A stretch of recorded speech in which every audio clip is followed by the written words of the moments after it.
Okay, last video. This one is going to be over the nervous system. So this one we actually aren't going to talk about a whole lot because we kind of have talked about the nervous system in class. We have talked about, again, nucleus and kind of what it means to the cell. And so again, remember, we said it acts like the brain of the cell. So our nervous system is basically, again, the shot caller. They're our nervous system is the one saying this is what needs to happen and here's the order it should go in, so on and so on. So they're kind of like a director of traffic, okay? And your nervous system is actually split up into two different systems. So you have your central nervous system and then your peripheral nervous system. And those are actually a lot easier than you would think to memorize. And again, we call them either the CNS or the PNS. Your central nervous system is super easy because, again, it's just your brain and then, again, your spinal cord all the way down. So, again, it's pretty much located in the center of your body. And your peripheral system is all of the other nerves throughout your entire body. So when we talk about someone being in the side of your view, being in your peripheral area, again, that means that they are on the outside and you can sort of see them from the outside, but again, that's the same thing. Your peripheral nerves are coming from the outside, from this side view, your arms and your legs. And so I know you guys remember Adam, he came to the school not too long ago to talk to you guys. And again, he actually was in a car wreck and had damage to his central nervous system, which is why he has, again, some function of his upper legs, but no function of his lower legs. So that's why he, again, uses a chair because he cannot walk. So your central nervous system is so important to the rest of your body because if you don't have, again, those nerves that are healthy, then you're not going to have communication taking place. And so it is really important not only just that we take care of our bodies, especially things like our nervous system, but we, again, understand that there are consequences. Sometimes you guys may be, especially right now, I know you were probably so bored, so you may be doing like dives off the couch and off of your bed and things like that, but you have to remember to stay safe because your neck is such a sensitive area.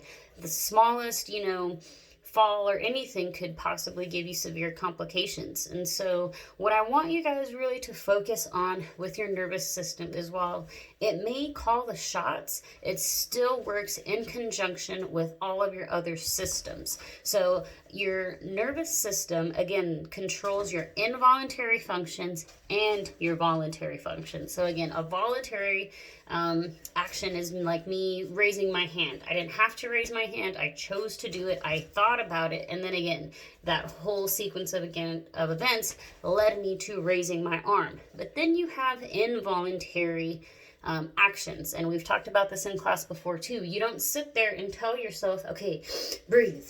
Okay, if that's what you had to do all day to tell yourself to breathe, to digest your own food, you literally would not get anything done. So again, your nervous system controls those involuntary reactions. And if, God forbid, they stop working correctly, those can cause, again, severe complications, which is why people have to be put on respirators sometimes, which is, again, a huge tube that goes in your mouth or in your throat, which is breathing for you. Again, it's actually scary stuff. But again, if your nervous system isn't functioning correctly, as a consequence, your respiratory system could also not function correctly. Just like your heart beating. Everyone's heart is beating right now. I'm sure if you put your hand over your chest, you can feel it beating. And again, if something is not happening correctly there, again, it leads to all these other complications. And again, you have nerves that are actually attached to your muscle fibers. So that is how, when you think the thought of moving your arm up, it travels through all of those nerves, and that nerve, again, is attached to specific muscle fibers. And again, those muscle fibers are only moving because the nerves told them to. So again, I cannot stress it enough. You don't have one system really functioning without another system assisting it in a way. Because again, like I said, even that nerve being attached to those muscle fibers are attached to skeletal bone. So again, even though I'm raising my arm, technically all the bones in my arm are still moving up with my arm as well. So again, it's never just one system functioning by itself. Even the simple action of me raising my hand in the air, that's my nervous system, my skeletal system, my circulatory system, because that's also changing the way that my heart pumps. It's changing my blood pressure, my heart rate. So again, we have our nervous system, our respiratory system, circulatory, muscular, all of these systems are having to do an action simply from me raising my hand. Okay. But your nervous system is also pretty amazing because, again, it gives us our own complex thought. You know, you guys are probably watching this video right now thinking, oh my God, I'm so bored. And I get that. But again, it is your nervous system that even allows you to have those thoughts. Okay, so just kind of keep that in mind. Now, the last thing that I did want to mention, you do have 3 additional systems you're going to start learning about next week. I will post more videos and information on those 3 systems next week. But I do want you guys to start working on just a mini project. Again, we were going to do something similar to this in class. The exception was that we were also going to have models.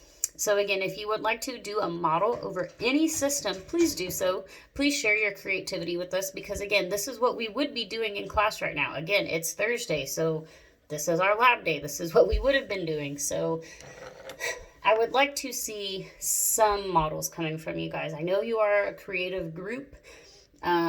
So again, use what you have at home and come up with something, okay? Because I would really love to see it. That being said, I am also going to have a very small research assignment for you guys to work on. It is going to be, again, extremely small compared to some of our other projects that we've done in my class, obviously, but the basic idea is that I want you guys to research all of the systems that we have learned about. And I want you to find a disorder. So we've already learned in class about, or again, sort of, we've learned about all of the systems and their basic function. So we know how the system is supposed to work if it's functioning correctly. Like, again, I am a human being, I am healthy, my nervous system is completely intact, so I can wiggle my fingers, my toes, I can have complex thought, I can move around, I can run and jump and do all that fun stuff. But what would happen if my nervous system wasn't functioning properly? And what I want you guys to do, and I will put a small paper up with a list of requirements, but again, I feel like you understand the directions if you hear them coming from me. So again, no more than 1 paragraph. I do not expect you to be doing too much research on this because you have other classwork that you need to be working on. And again, I don't want you killing yourself trying to just devote 2 hours to science, okay? Do a little bit at a time. Do a little bit each day. Don't try to get this entire project done in 1 day or over the weekend, okay? But what I want you to do is, again, find a disorder or a disease for each of our systems, okay? So, for example, our circulatory system, there is a disease called sickle cell disease, which basically means instead of circle red blood cells, again, flowing through your veins, you basically have red blood cells that look like stickers, and they have like little sharp points and edges everywhere. So again, imagine a sticker flowing through your veins right now. It's going to be very painful. And if you have more than one of those, I mean, it's awful. Okay. So again, that's an example. For your respiratory disease, again, if you want to do the coronavirus, that's an easy one and it's completely relative. For the nervous system, I'm pretty sure you guys have sort of, at least hopefully, heard of Stephen Hawking.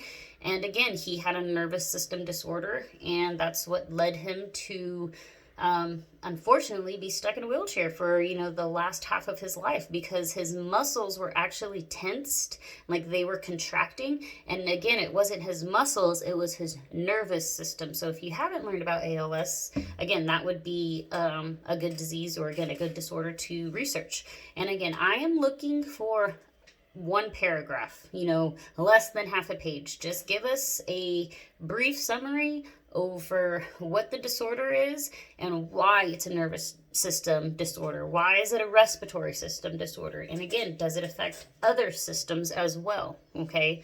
So don't go too in detail on the medical stuff, kind of keep it short and sweet. But again, I want you doing that for each of the systems. So if you have finished all of your STEM scope work, by this point. You will have more issued to you next week. But again, if you are completely done with everything at this point, that can be something that you start working on. But again, keep it short and to the point, and I will here later on make a document with specific requirements, so that way you have, again, just more detail and more instruction. Again, if there's something that you saw in a video or that you've heard of and you have questions about, please leave it in the comments, so that way I know. Like if you guys need a PowerPoint over all of the systems with more detail and pictures, if you need just more detail about what the circulatory system does, please leave it in the comments, so that way I know what material to be presenting you guys each week, okay? You will have more assignments next week, but for right now, I'm more so focused on getting everyone kind of caught up with the assignments we have right now. But again, if you are already finished with all your work and you want to get started on that, by all means, go ahead. And like I said, I will post the requirements later on today. Okay, have a good day, you guys. See you soon.